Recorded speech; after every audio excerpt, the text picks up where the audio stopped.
बिस्मिल्लाहिर्रहमानिर्रहीम, अस्सलाम वालेकुम। आप देख रहे हैं स्पोर्ट्स फिक्स, मैं हूं हमजा शफीक। तो जनाब, चैंपियंस ट्रॉफी 2025 से लेके अब तक उसी दिन कह दिया था कि भारत ने ये जो गड़ा खोदा है इसमें भारत खुद गिरेगा, और आज वो बात सच साबित हो गई कि भारत जो है वो अपने पांव पर कुल्हाड़ी मार चुका है कि अब बांग्लादेश जैसा बोर्ड से मकसद ये है, मतलब ये है कि फाइनेंशियली वो इतना तगड़ा बोर्ड नहीं है, टॉप 4-5 में नहीं आता, वो भी अब आंखें दिखाना शुरू हो गया जी भारत को, बीसीसीआई को। उन्होंने भी स्टांस ले लिया है। इनको राह दिखाई थी जनाब पाकिस्तान क्रिकेट बोर्ड ने, मोहसिन नकवी साहब ने, कि इस तरह से जो अपने हक की आवाज़ जो है वो बुलंद की जाती है और अपना हक जो है इस तरह से लिया जाता है। इंडिया जनाब इससे पहले बड़ा नंबरदार बना हुआ था, यहाँ पर उसी के चर्चे थे, लेकिन फिर मोहसिन नकवी साहब आए और उन्होंने ये सारा जो है पांसा पलट दिया। ये अपना स्टांस, उस स्टांस पर कायम रहे और भारत को मजबूर किया कि हाइब्रिड मॉडल के तहत ही पाकिस्तान के साथ वो क्रिकेट खेल सकता है, क्योंकि बराबरी की सतह पर होगा जो कुछ भी होगा, ये मोहसिन नकवी साहब ने कहा था। अब बांग्लादेश ने भी जनाब सिर्फ एक उनका प्लेयर मुस्तफिजुर रहमान, जिसको केकेआर से निकाला गया, और उन्होंने स्टांस लिया इस पर कि अगर हमारे प्लेयर्स को इस तरह से डिसरिस्पेक्ट किया जाएगा, सिक्योरिटी इशू बनाया जाएगा, सिक्योरिटी कंसर्न्स फिर हमारी पूरी टीम के लिए है। अगर एक प्लेयर को आप सिक्योरिटी नहीं दे सकते तो फिर पूरी टीम किस तरह से ट्रैवल करेगी। तो ये टीम जो भारत जानी थी बांग्लादेश की, अब उन्होंने स्टांस लिया कि हम अपने तमाम मैचेस जो है वो भारत से बाहर कहीं खेलेंगे, श्रीलंका में शेड्यूल कर दी जाएं, जो कि आईसीसी की तरफ से कहा गया था कि 1 महीने से कम वक्त रह गया। अब जरा मुश्किल, लेकिन खबरें ये आ रही हैं कि इस पर वर्किंग शुरू कर दी गई है। हो सकता है, इट माइट बी पॉसिबल कि बांग्लादेश के मैचेस जो है वो श्रीलंका शिफ्ट कर दिए जाए। उसमें मुंबई में और 3 कोलकाता में मैचेस हैं इनके, बांग्लादेश के, इस हवाले से। साथ ही साथ जनाब पाकिस्तान का श्रीलंका का टूर जो कि स्टार्ट होने जा रहा है 7 तारीख से, और वहाँ पर 4 रुकनी वक्त पहुँच गया, रिमेनिंग जो प्लेयर्स हैं वो भी जा रहे हैं, और इसके साथ साथ जो वर्ल्ड कप के लिए इब्तदाई स्क्वाड है वो भी पाकिस्तान क्रिकेट बोर्ड ने भेज दिया है, और टाइम लिया गया है कि श्रीलंका और ऑस्ट्रेलिया सीरीज़ के बाद हम कुछ फाइनल कर पाएंगे। 31 जनवरी से पहले जो इसमें तब्दीली हो सकती है। सारी सूरत पर बात करते हैं, हमारे साथ मौजूद हैं सीनियर स्पोर्ट्स एनालिस्ट हाफिज इमरान साहब, साथ ही साथ हमें ज्वाइन अहमद सईद साहब ने भी। Welcome to both of you ji. आप सब अस्सलाम वालेकुम। वालेकुम सलाम। अब सब चैंपियंस ट्रॉफी में जो गड़ा खोदा गया, उससे पहले भी हमने देखा कि भारत अपनी ओछी हरकतों से बाज नहीं आ रहा था, लेकिन अब वो शिकंजे में आ गया है। अब ऐसा लगता है कि भारत अकेला होता जा रहा है, भारत खुद दीवार से लगता जा रहा है, क्योंकि दीगर बोर्ड्स हमने देखा, इंग्लैंड ऑस्ट्रेलिया ने भी कुछ आंखें दिखाना शुरू की, इन पर क्वेश्चन मार्क उठाए, क्वेश्चन उठाए। अब पाकिस्तान और बांग्लादेश भी, क्या कहेंगे? देखिए, पहली बात यह है कि जैसे भी आप जिक्र कर रहे थे कि बांग्लादेश क्रिकेट बोर्ड माली तौर पर शायद उतना मजबूत ना हो, लेकिन उसके बावजूद उन्होंने ये फैसला किया। लेकिन जब आपकी गैरत, हमीयत पर और आपकी कौमियत पर सवाल उठता है और आपके मुल्क के साथ नामुनासिब सलूक किया जाता है, तो फिर वहां पर पैसा या दौलत मानी रखती नहीं है। Exactly. और ये साबित किया है बांग्लादेश क्रिकेट बोर्ड के इस फैसले ने कि अगर आप उनके खिलाड़ी को, जो कि जिसका नाम मुस्तफिजुर रहमान है, वो कौन है जी। वो कोई ऐसा तो नहीं है कि लावारिस है, वो कोई ऐसा नहीं है कि गैर मारूफ है, वो बांग्लादेश का नुमाइंदा है, वो बांग्लादेश का फ्लैग कैरियर है, वो दुनिया में किसी भी जगह जाता है, वो एक बांग्लादेश के क्रिकेटर की हैसियत से पहचाना जाता है। वो जबरदस्ती केकेआर में नहीं घुसा, उसको खरीदा गया है, उसकी सलाहियतों की बुनियाद पर उसकी खिदमात हासिल की गई हैं, और जिस तरह दुनिया के दीगर टॉप क्रिकेटर्स की खिदमात हासिल की जाती थी। तो ये तमाम चीजें ये साबित करती हैं कि ना वो जबरदस्ती आए थे, ना वो कोई उसको वहां पर किसी चैरिटी के जरिए लाया गया था, और ना वो कोई गैर मारूफ क्रिकेटर हैं। और उन्होंने साबित किया है इस सारी सूरत हाल में कि बराबरी की बुनियाद पर खेलें आपको यही दर्ज देती हैं कि यहाँ पर इक्वालिटी होगी, यहाँ पर हार्मनी होगी, यहाँ पर अदम बर्दाश्त का आपके साथ रवैया अख्तियार नहीं किया जाएगा, बर्दाश्त और तहम्मुल का रवैया अख्तियार किया जाएगा। तो बांग्लादेश क्रिकेट बोर्ड ने जो फैसला किया है, वो उन्होंने अपने उस खिलाड़ी जिसको शामिल किया गया पहले, और उसके बाद उन्हें वहां पर भारत में मौजूद वो लोग जो कि बर्दाश्त नहीं करते हैं पाकिस्तान को या फिर उनके बांग्लादेशियों को, और जिस अंदाज से उन्होंने अपने बयानात जारी किए हैं, उसके बाद मजबूर हुआ ना बीसीसीआई। तो बीसीसीआई ने जिस तरीके से गुज़िश्ता चंद बरसों में इस क्रिकेट को चलाने की कोशिश की, और ये रास्ता हाइब्रिड मॉडल का पाकिस्तान ने दिखाया हुआ सबको। पाकिस्तान ने इस हद तक नरमी दिखाई थी कि अपना 2023 का क्रिकेट वर्ल्ड कप भी, जो एशिया कप क्रिकेट टूर्नामेंट था, वो भी पाकिस्तान हाइब्रिड मॉडल पर जाकर खेला। इस हद तक नरमी दिखाई है। लेकिन अगर कोई ना समझे उस बात को, तो फिर आखिरकार एक रास्ता आता है कि बंद गली में जब आप जा रहे होते हैं तो फिर आप फैसला कर लेते हैं। तो ये फैसला हुआ है। अब बांग्लादेश ने उसको एक और रास्ता दिखाया है कि आपके जब सामने दो चीजें हों, कि एक आपके पास सामने दौलत है, एक आपके सामने आपकी कौम की गैरत है, हमीयत है और शनाख्त है। तो जब आपकी कौमी गैरत को, शनाख्त को और हमीयत के मुकाबले में आपने किसी चीज का इंतखाब करना है, तो वो आप कौमी गैरत का और हमीयत का और शनाख्त का इंतखाब करते हैं, आप पैसे का अच्छा इंतखाब साहब, अब नहीं आपके करते हैं। सोर्सेज क्या कहते हैं? क्योंकि आईसीसी की जानिब से, आईसीसी क्या चलें, जय शाह की जानिब से कहा गया कि 1 महीने से वक्त कम रह गया, अब पॉसिबिलिटी नहीं है, टिकट्स बुक हो चुके हैं, होटल्स बुक हो चुके हैं, ये तैयारी हो चुकी है। डू यू रियली थिंक कि अब इस पर इम्प्लीमेंट हो पाएगा जो बांग्लादेश का स्टांस? देखें बात यह है, उन्होंने किस बुनियाद पर अपने आप को कहा कि हम भारत में नहीं खेल सकते? बुनियाद क्या है उसकी? यही जो डिसरिस्पेक्ट किया गया है मुस्तफिजुर रहमान। ना, बुनियाद सिक्योरिटी है सर। सिक्योरिटी, अच्छा बिल्कुल। डिसरिस्पेक्ट नहीं है, बुनियाद यह है कि हमारे खिलाड़ी वहां पर महफूज तस्वर नहीं करते। एग्जैक्टली। तो जब आपके खिलाड़ी महफूज तस्वर नहीं करते, तो क्या आईसीसी के कानून में ये लिखा हुआ है कि कोई मुल्क जहां पर आप कोई भी आईसीसी का इवेंट हो रहा है, वहां पर किसी भी शरीक मुल्क के खिलाड़ी अपनी उनकी जान और माल का तहफ्फुज यकीनी नहीं है? और क्या उस मुल्क को वहां पर ट्रैवल करना चाहिए? तो इस बुनियाद पर जब भारत चैंपियंस ट्रॉफी में पाकिस्तान ट्रैवल नहीं करता या किसी भी वजह से ट्रैवल नहीं करता, तो आईसीसी के पास क्या जवाब रह जाएगा? टिकट बुक हो गए हैं तो वो मुंतकिल कौन से नहीं हो सकते? वही टिकट आप उधर कर दें। और जब आपने टिकट बुक कर लिए हैं तो आपको फिर वो तरीकाकार भी तो अख्तियार करना चाहिए ना। आईसीसी है कौन? आईसीसी जयशाह बैठा हुआ है। जयशाह कहाँ से ताल्लुक रखता है? क्या उसके वालिद ग्रामी वहां पर मौजूद नहीं है नरेंद्र मोदी की हुकूमत में? तो उन्होंने ये नहीं कहा, उन्होंने कहा कि हमारे खिलाड़ी वहां पर महफूज तस्वर नहीं करते अपने आप को, उनके लिए मुश्किल हो जाएगा। और उसके लिए वीडियो एविडेंस इंडिया के अपने लोगों के मौजूद है जो उनको धमका रहे हैं। और जिस बुनियाद पर उन्होंने उसको मुस्तफिजुर रहमान को रिलीज किया है, तो इसलिए जब आपके किसी भी मुल्क के खिलाड़ियों को किसी मुल्क में खेलने के लिए पाकिस्तान तहफ्फुज नहीं है, तो वो वहां नहीं जाएंगे। न्यूजीलैंड की टीम पाकिस्तान छोड़ के वापस नहीं चली गई थी क्या? उनको ये कि ईमेल आ गई थी। पाकिस्तान में 2009 से लेकर 17, 18, 19, 20 तक आपको लोगों को नजर नहीं आता कि क्रिकेट नहीं हुई? किस बुनियाद पर नहीं हुई? सिक्योरिटी थ्रेट है। 2011 का वर्ल्ड कप की मेजबानी पाकिस्तान से क्यों ली गई? कि यहाँ पर टीमें ट्रैवल नहीं करना चाहती हैं। तो जनाब बांग्लादेश भी ट्रैवल नहीं करना चाहता ना, अब उसी बुनियाद के ऊपर। तो कहां पर खड़ी होगी आईसीसी? एक ही मुद्दा के ऊपर केस आपका एक है, तो आप दो किस्म के फैसले कैसे कर सकते हैं उस बुनियाद पर? तो उनका आईसीसी भले जो मर्जी कहे, वो बांग्लादेश की इस फैसले को सपोर्ट करे या ना करे, लेकिन जनाब तारीख तो लिखी जा रही है ना। आईसीसी क्या जयशाह के बाद खत्म हो जानी है? जयशाह के बाद भी तो आईसीसी ने वहां पर रहना है। तो इसलिए इस बुनियाद पर जब आप सिक्योरिटी के ऊपर आते हैं, तो फिर न्यूजीलैंड की टीम पाकिस्तान में आई, वापस चली गई थी। पाकिस्तान में टीमों ने खेलने से इनकार किया था। इसलिए इस एक पहलू पर आईसीसी का फौरी तौर पर यह कहना कि सब कुछ हो चुका हुआ है तो मुमकिन नहीं है। तो खुदा न खास्ता ड्यूरिंग टूर्नामेंट अगर कुछ हो जाता है, टीमें वापस चली जाएंगी, फिर क्या कहेंगे? कि टिकट बुक हो चुके हुए हैं? नहीं हो सकता। आपको उसका रास्ता निकालना पड़ता है, और इस रास्ते पे इंडिया ने दुनिया को चलाया है।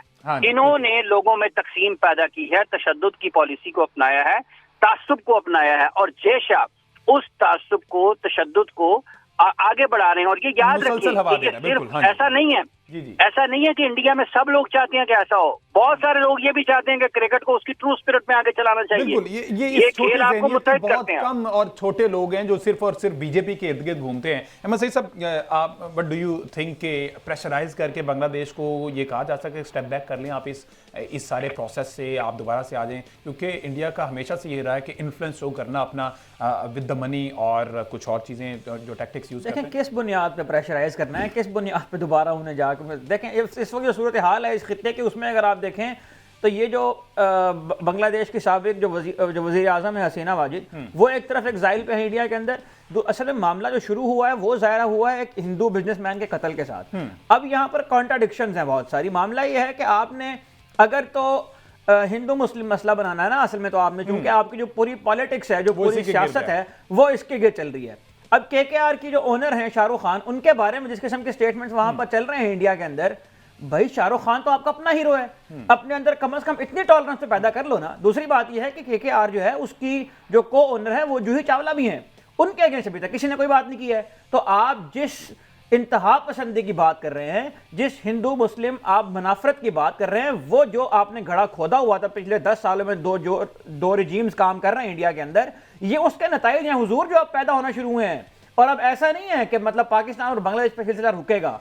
बहुत सारे बोर्ड ऐसे हैं क्रिकेट के अंदर जिनको रिवेंज लेना है अपना, ऑस्ट्रेलिया की सूरत में, इंग्लैंड की सूरत में, जिनके बहुत सारे मसाइल चल रहे हैं। जिस तरह से बीसीसीआई के दम के ऊपर आईसीसी को चलाया जा रहा है पिछले काफी अरसे से, तो ये जो सिलसिला अब शुरू हुआ है ना, ये अब यहां नहीं रुकेगा। अब सूरत हाल ये है कि इंडिया में होने वाला वो वर्ल्ड कप जिसको इंडिया और श्रीलंका ने होस्ट करना था, उसमें टीमें इंडिया जाने के लिए तैयार नहीं है। उनके पास मैचेस दिखाने के लिए वहां पर कोई ब्रॉडकास्टर नहीं है अभी तक, जो ये फाइनल नहीं हो सका है कौन दिखाएगा टूर्नामेंट, और मजीद टीमें जो है वो अब इसके लिए पर तोलने लगी हैं। तो जो गढ़ा इंडिया ने खोदा था अब उसके अंदर गिरने का वक्त आ गया हुआ है। लेकिन सवाल ये पैदा होता है कि नुकसान किसका है। देखें, एक ही बात है, यहां पर नुकसान सिर्फ और सिर्फ खेल का होगा, नुकसान सिर्फ और सिर्फ क्रिकेट का होगा। इससे पहले आपको याद है कि जब इंडिया में इंसानों की हुकूमत हुआ करती थी तो पाकिस्तान और भारत के दरमियान सीरीज शुरू हुई, अमन की आशा के नाम से जब एक नारा लगाया और दोनों मुल्क करीब लाने की कोशिश की, तो क्रिकेट डिप्लोमेसी को इस्तेमाल किया गया। और पूरी दुनिया में ये जो स्पोर्ट्स है ये एक टूल के तौर पर इस्तेमाल होता है अमन को, पीस को रीगेन करने के लिए। लेकिन अब सूरत हाल जो है वो इस तरह की हो चुकी हुई है कि इंडिया और बीसीसीआई की हठधर्मी की वजह से मामला उस नहज के ऊपर आ गया है कि अब किसी किस्म की टॉक नहीं हो सकती है। जो आप कह रहे हैं कि बैठ कर उनको समझाने की कोशिश करेगी, वो जमाने गुजर गए। बहुत मौके दिए गए, बिल्कुल ठीक पॉइंट आउट किया हाफिज इमरान साहब ने। जितने बड़े दिल का मुजाहरा पाकिस्तान क्रिकेट बोर्ड ने किया था इनके साथ, मेरा ख्याल है कि डिजर्व नहीं करते थे, और इन लोगों ने उस बड़ेपन को इनकी कमजोरी समझना शुरू कर दिया। लेकिन अब जब बोर्ड खड़े होना शुरू हुए हैं तो अब तो सूरत हाल यह है कि बांग्लादेश वाले कह रहे हैं कि हमें पूरा सिक्योरिटी प्लान दें, आप सिक्योरिटी प्लान दें, हम उसके मुताबिक देखेंगे, बात करेंगे, बैठेंगे। और आप जब हमारे एक प्लेयर को सिक्योरिटी नहीं दे रहे तो आप हमारी पूरी टीम को सिक्योरिटी किस तरह देंगे। और ये सिर्फ क्रिकेट में नहीं, पूरी दुनिया में जो भी स्पोर्ट्स हो रही हैं वहां पर ये लॉज बनाए गए हैं कि कोई टीम अगर कहीं पर इनसिक्योर फील करेगी तो उसको उसके मुतबादिल के तौर पर कोई जगह फराहम की जाएगी। ये पूरी दुनिया में मॉडल है और इस तरह के बहुत सारे प्रेसिडेंट खुद इंडियन क्रिकेट बोर्ड माजी में सेट करता रहा है। Exactly, तो अब इसके अगेंस्ट जाने का कोई जवाब उनके पास है नहीं। अब ये बिल्कुल वही बात है, खिसियानी बिल्ली जो है वो खंबा नोच रही है और अब उनको समझ में चूंकि नहीं आ रहा है कि हम किस तरह से ये वर्ल्ड कप 2026 का कामयाब करवाएं। कामयाब क्या, मुझे लगता है कि ये करवा ही नहीं पाएंगे जिस तरह से मामला चलना शुरू हो गया। अब आप देखिए कमिंग डेज में जो इसमें डेवलपमेंट मजीद ऐड होंगी तो ये सूरत हाल तो खतरे में है और इसका सारा नुकसान जो है वो सिर्फ क्रिकेट को है। बिल्कुल ठीक है। Senior sports analyst Shahnawaz Rana साहब ने भी ज्वाइन किया। अस्सलाम वालेकुम राणा साहब। जी हुजूर, गुफ्तगू ये चल रही है कि जो गड़ा खोदा इंडिया ने अब उसी में खुद गिर गया। जो हाइब्रिड मॉडल की बातें किया करता था, सिक्योरिटी थ्रेट्स और इस सारी चीज़ों को सिक्योरिटी कंसर्न्स का एक बहाना बनाया करता था, अब उसमें गिर गया कि बांग्लादेश जैसा बोर्ड जो कि फाइनेंशियली इतना तगड़ा नहीं है वो भी इंडिया को अब बराबरी की बातें कर रहा है, इंडिया को आंखों में आंखें डालकर बात कर रहा है कि अब हम भी नहीं जाएंगे, हमें भी वहाँ पर सिक्योरिटी कंसर्न्स हैं, थ्रेट्स मौजूद हैं। सर, अगेन वही बात, अब इंडिया खुद आइसोलेशन की तरफ जा रहा है।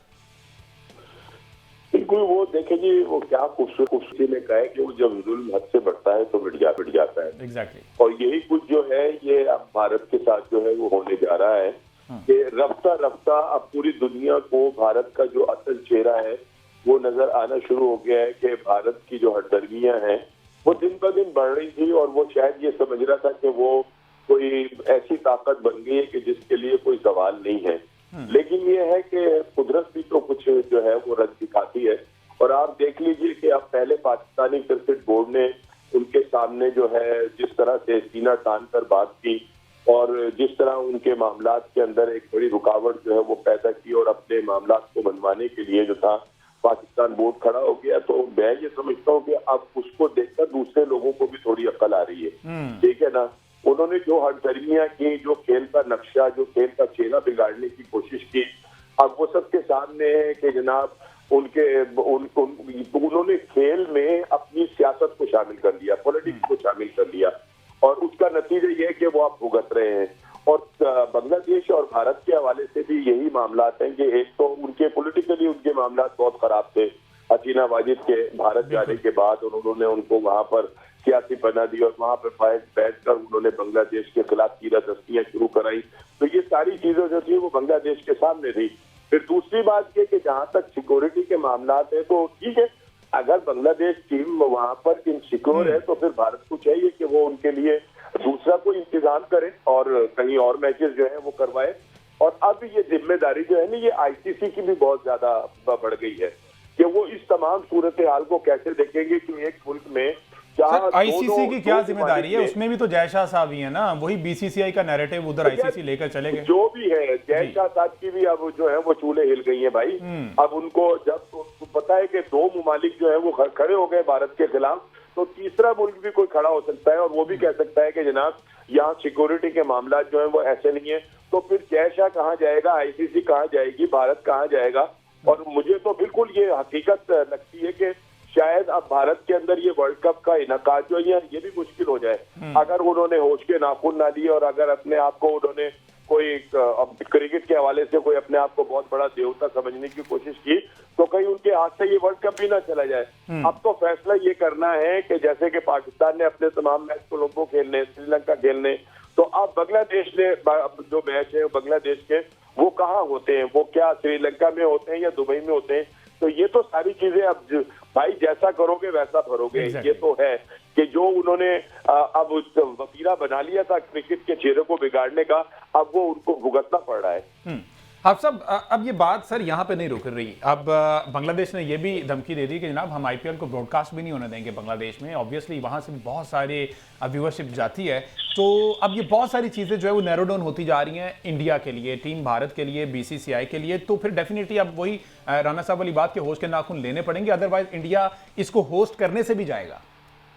देखिए बात यह है कि ये पाकिस्तान में और बिलखुसूस भारत से होता हुआ ये एक बयानिया पाकिस्तान में पहुंचा जी कि हम फंड करते हैं, और पाकिस्तान में भी लोगों ने इसको कबूल किया और उसके दबाव में आया कि जी हम फंड करते हैं। तो फिर अगर वो फंड करते हैं तो उनको तो कोई फर्क नहीं पड़ना चाहिए अगर आईपीएल के मैचेस बांग्लादेश में नहीं दिखाए जाते, जो कि एक गलत ख्याल था। और आज भी उनके सहाफी बड़े बड़े वो यही समझ रहे हैं कि बांग्लादेश के पास क्या बचेगा। वो भाईजान ये सब लोग एक दूसरे के साथ मिलकर खेलते हैं तो उसकी रेवेन्यू होती है, उसके ऊपर स्पॉन्सरशिप आती है, ठीक है। इस साहब अच्छा कोई टेक्निकल इशू आया है। देखिए इसमें बिल्कुल जिस तरह ये जो हाफिज इमरान साहब की ही बात को अगर मैं मुकम्मल कर दूं, हाफिज इमरान साहब की ही एक मेरा ख्याल है कि क्लिप जो है वायरल हुआ, जिसमें उन्होंने कहा था वो जो एक क्लाउन सा वहाँ बैठा होता है उनके कैमरे के ऊपर, भाई अगर इतना ही आप अपने आप को फन्ने खान समझते हैं और आपके ख्याल में आपको बहुत बड़ी इकोनॉमिक पावर है, आपको बहुत आपका जो है ना वो फंड्स हैं, आपके पास बहुत रेवेन्यूज हैं, तो आपस में बनाए 3-4 टीमें। आपको बहुत शौक था 2 टीम बनाने का इंडिया की, आपस में बनाए 2-4 टीमें, तो खेल लें कुछ 8 महीने, उसके बाद देखते हैं फिर क्रिकेट कहाँ खड़ी और आप कहाँ खड़े हुए। तो अगर आप में इतनी वो जिसे आप कहते हैं देशभक्त आप लगे हुए हैं उस दिन से, अगर इतनी आपके अंदर देशभक्ति है, इतनी ही आपके अंदर जो है वो गैरत है अपने मुल्क की और अपना जो वो हिंदुत्व का एक नजरिया आप उसको प्रमोट करना चाहते हैं, तो भाई बनाएं अपनी टीमें, फिर कोई 4-5 टीमें बनाएं इंडिया के, उनको आपस में मैच खिलाएं, फिर देखें कितना रेवेन्यू आता है। तो ये एक फॉल्स आइडिया था, एक फॉल्स एजेंडा था, जिसको झूठ की बुनियाद पर वहां बैठे हुए साफी जो है यहाँ फ्लोट करते थे। और हमारे भी अनफॉर्चुनेटली कुछ यहाँ पर सोशल मीडिया इन्फ्लुएंसर्स ऐसे हैं कि जिनको इस तरह की चीज़ें चाहिए होती हैं। तो मेरा ख्याल है कि अब उनको भी साथ साथ होश के नाखून लेने होंगे। जहां पर ये बातें हो रही हैं कि हम आईपीएल नहीं दिखाएंगे, इंडिया का नैरेटिव कोई भी नहीं यहाँ चलेगा, तो इस किस्म के मामलात को जो है वो अब हमें एंटरटेन करना बंद करना चाहिए। बिल्कुल ठीक है जी। और ये वो वक्त आ गया कि एशिया से 2 टीमें जो हैं उन्होंने स्टांस ले लिया अगेंस्ट इंडिया, और वो वक्त भी दूर नहीं जब सीना कंट्रीज जो हैं वो भी अगेंस्ट इंडिया जो है वो स्टैंड ले लेंगी, क्योंकि अब इंडिया की जो वो पावर थी जिसका वो रोना रोते थे या जिस पर वो बड़ा मान करते थे कि जनाब हमारे बगैर क्रिकेट चल नहीं सकती, बीसीसीआई टीम इंडिया के बगैर, अब वो वक्त जो है वो गालिबन जा चुका है। और मोहसिन नकवी साहब ने जो स्टांस लिया, सबको जो मोहसिन नकवी साहब ने राह दिखाई कि जनाब अपने हक के लिए आप लड़ें, उस पर स्टैंड लें और बस फिर खड़े हो जाएं, और वही साबित किया बांग्लादेश ने, वो अपने हक के लिए इस वक्त लड़ रहा है और उन्होंने इनकार कर दिया। लेट्स सी ये जो है ऊंट किस करवट बैठता है, इस पे आने वाले शोध में फर्दर बात करेंगे। मुझे दीजिए इजाजत, अल्लाह हाफिज़।